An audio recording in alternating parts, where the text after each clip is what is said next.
एखादं नाव लिहिताना त्या मुलींचा चेहरा उजू द्यायचा. जगात पहिल्यांदा स्वतःचं अस्तित्व त्याने स्वतःच्या हाताने कोरलं होतं ना, त्या आनंदात मला साक्षात ज्ञानाचा देव दिसायचा. पण समाजाला प्रकाश आवडला नाही. त्यांना शिकलेली मुलगी म्हणजे अवज्ञा, उन्माद, बंडखोरी.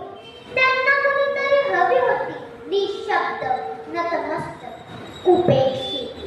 मी म्हणाले, मी नाही तर अशी स्त्री घडवायला.